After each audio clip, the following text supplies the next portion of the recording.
नमस्कार, BTV news के इस बुलेटिन में आपके साथ मैं हूं स्वाति। शहर से जुड़ी खबरों को देखेंगे विस्तार से, लेकिन सबसे पहले एक नजर डालते हैं हेडलाइंस पर। 10 करोड़ की मानहानि केस में राज्यसभा सांसद विवेक कृष्ण तन्खा ने जिला अदालत में बयान दर्ज कराई। सुप्रीम कोर्ट के वरिष्ठ अधिवक्ता कपिल सिब्बल भी रहे मौजूद।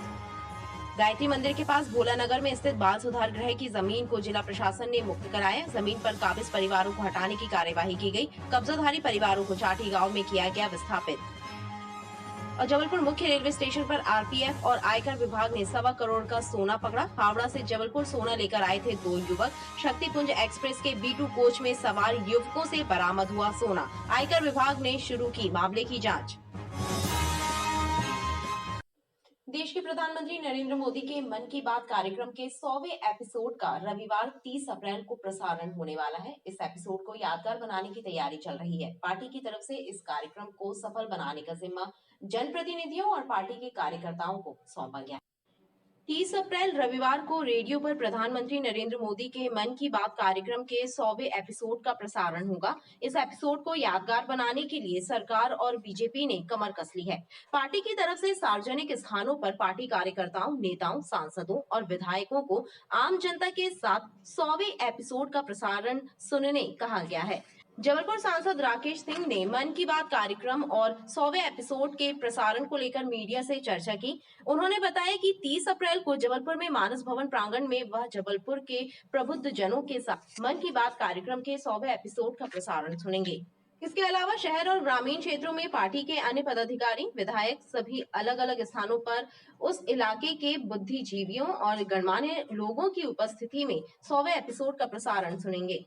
देश के यशस्वी प्रधानमंत्री माननीय नरेंद्र मोदी जी ने, जिन्होंने अपने देश की जनता के साथ एक ऐसे प्लेटफॉर्म का निर्माण करके जनता से संवाद स्थापित किया और हर महीने के अंतिम रविवार को चर्चा का क्रम जारी रहा।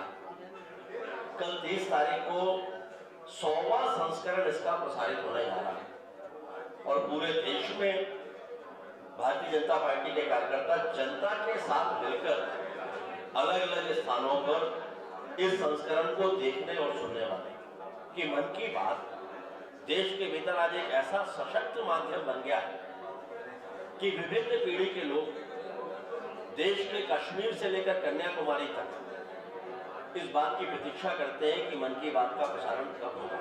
मैं सभी से आह्वान करता हूं, आग्रह करता हूं कि आइए कल इसके 100वें संस्करण को हम सब मिलकर सुने और इससे प्रेरणा लें।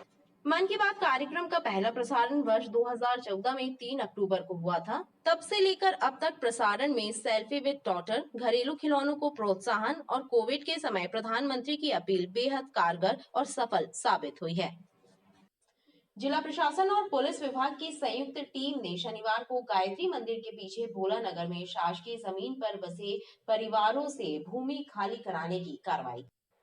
जिला प्रशासन और पुलिस विभाग की संयुक्त टीम ने शनिवार को गायत्री मंदिर के पीछे शासकीय भूमि पर वर्षों से काबिज लोगों को हटाने की कार्रवाई की। इस शासकीय भूमि पर बाल सुधार गृह का निर्माण होने वाला है।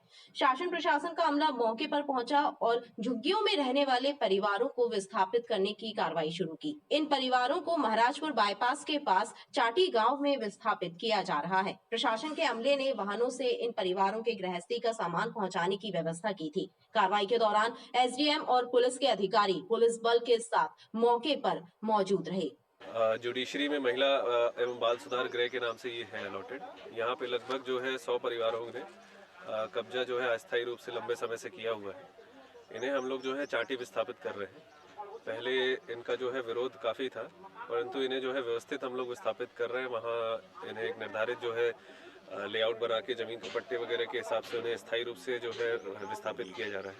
तो अभी सब सहमति से ही हम लोग जो है 100 परिवार के लगभग 400 से 450 लोग हैं, तो उनको हम लोग स्थापित कर रहे हैं। ये आज प्रशासन ने यहाँ पर बाल सुधार गृह के लिए ज़मीन जो आवंटित की गई सामुदायिक केंद्र मनमोहन नगर के पास में, यहाँ पर जो अतिक्रमण करके झुग्गी बस्तियाँ बनी थी, इनको शिफ्ट कराया जा रहा है। उसी के तारतम्य में पुलिस अधीक्षक महोदय के निर्देशानुसार सुरक्षा व्यवस्था लगाई गई है ताकि किसी प्रकार की कानून व्यवस्था की स्थिति ना बने।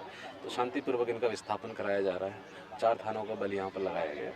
गौरतलब है कि शासकीय जमीन पर वर्षों से झुग्गी बनाकर रह रहे करीब 1 सैकड़ा परिवारों को प्रशासन ने जमीन खाली करने का नोटिस दिया था। इन परिवारों को महाराजपुर में विस्थापित कर जगह दी गई। नोटिस मिलने के बाद शुक्रवार को ग्रामीण परिवार कलेक्ट्रेट कार्यालय भी पहुंचे थे।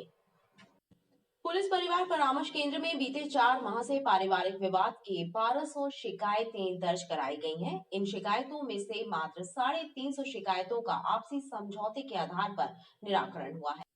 पति पत्नी के आपसी और पारिवारिक विवादों के समाधान के लिए संचालित पुलिस परिवार केंद्र में पारिवारिक विवादों की शिकायतों का बोझ बढ़ता जा रहा है।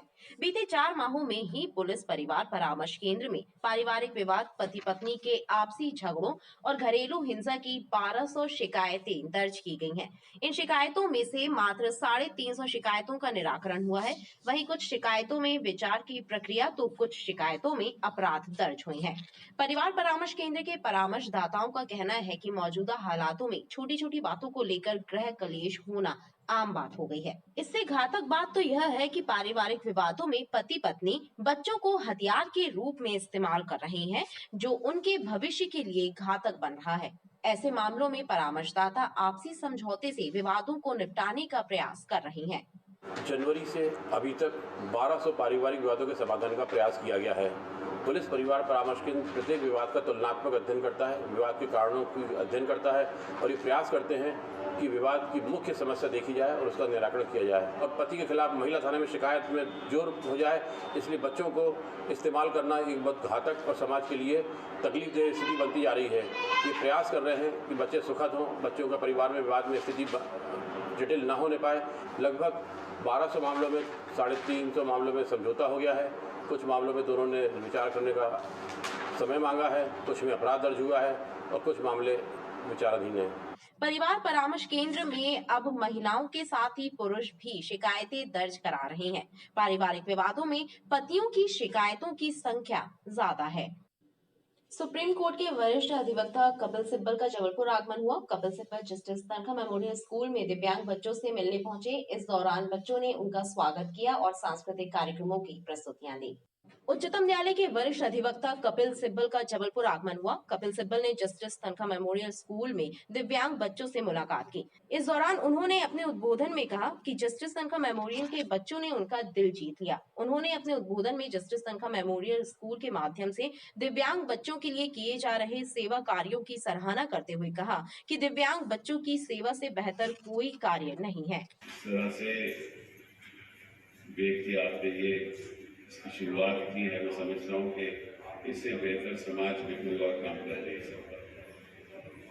ऐसे हजारों लाखों की तादाद में बच्चे हैं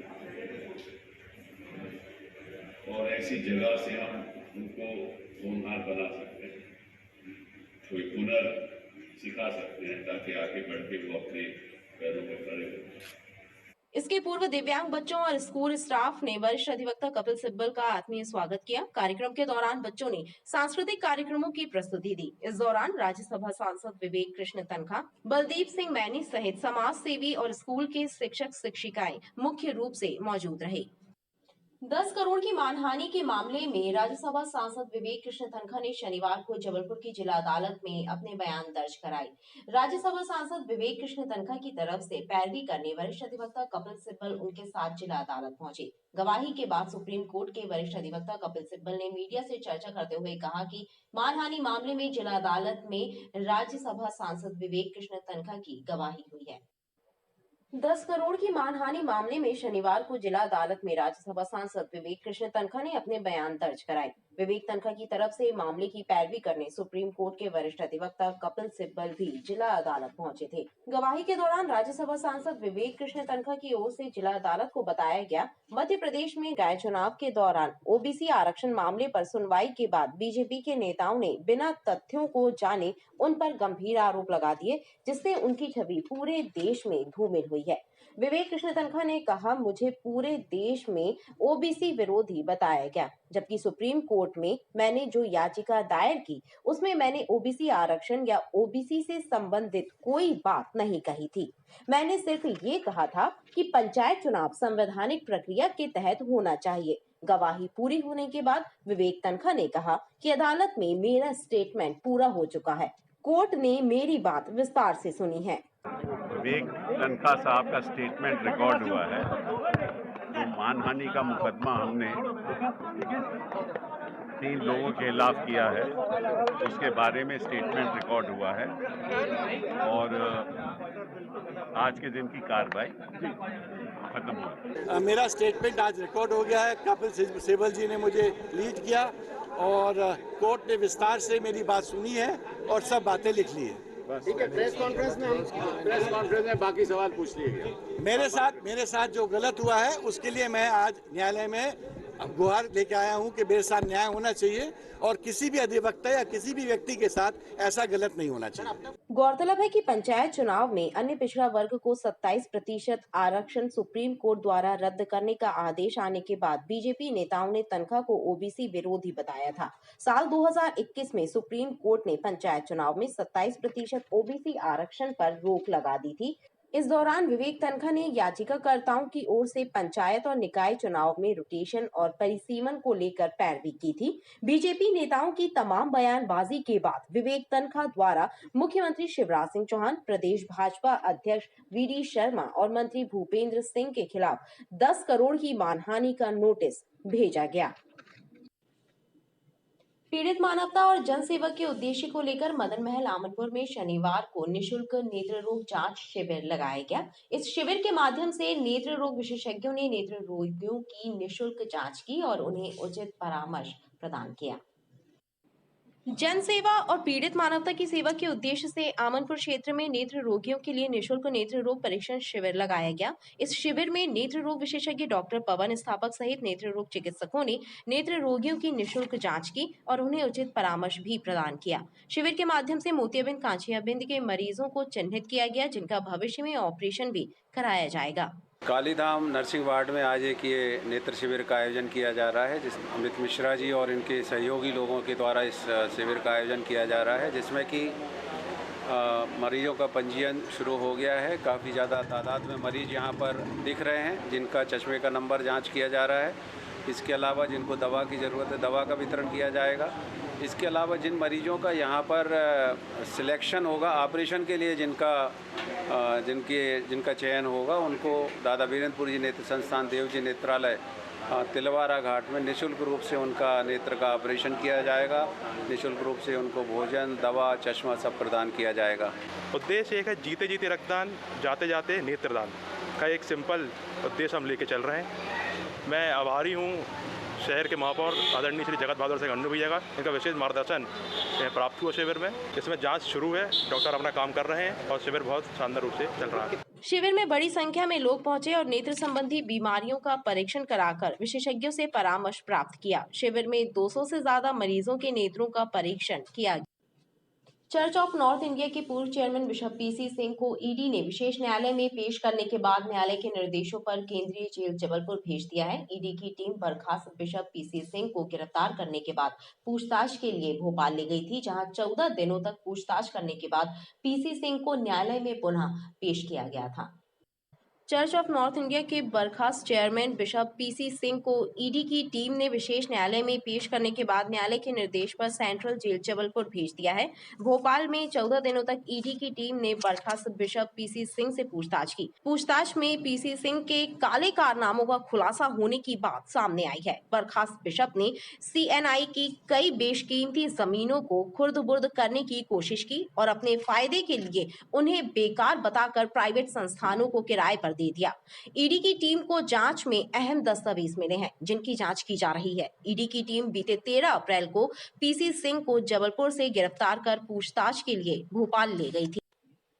रेलवे सुरक्षा बल और आयकर विभाग की टीम ने मुख्य रेलवे स्टेशन जबलपुर में सोने के साथ 2 लोगों को पकड़ा है। दोनों शक्तिपुंज हावड़ा ट्रेन के B2 कोच में सवार थे। इनसे 1 किलो 750 ग्राम सोना बरामद किया गया, जिसकी कीमत लगभग 1.25 करोड़ रुपए बताई जा रही है। दोनों हावड़ा से ट्रेन के जरिए सोना लेकर जबलपुर आए थे। इस संबंध में आयकर विभाग की टीम और आरपीएफ ने पूछताछ और जाँच शुरू कर दी है।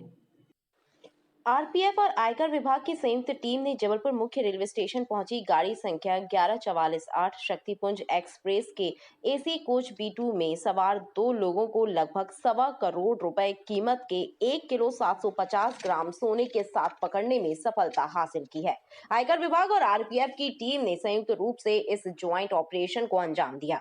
दोनों युवकों ने पूछताछ में हावड़ा से सोना जबलपुर लाने की बात कबूल की है। आयकर की टीम और आरपीएफ टीम ने आरोपियों से पूछताछ शुरू कर दी है। बताया जाता है कि सोने के साथ पकड़े गए दोनों लोग जबलपुर के रहने वाले हैं। हालांकि जांच टीम के अधिकारियों ने दोनों के नाम और पते अभी उजागर नहीं किए हैं, जिसके पीछे जांच को कारण बताया जा रहा है।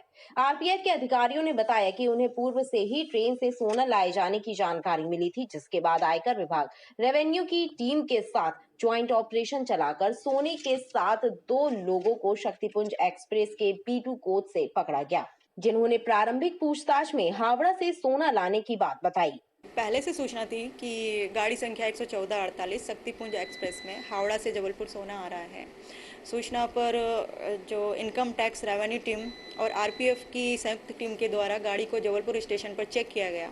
जब गाड़ी को चेक किया गया तो B2 कोच में से 2 लोगों को उतारा गया, जिनके पास से लगभग 1 किलो 750 ग्राम सोना बरामद किया गया, जिसकी कीमत लगभग 1 करोड़ 25 लाख रुपए के आसपास है।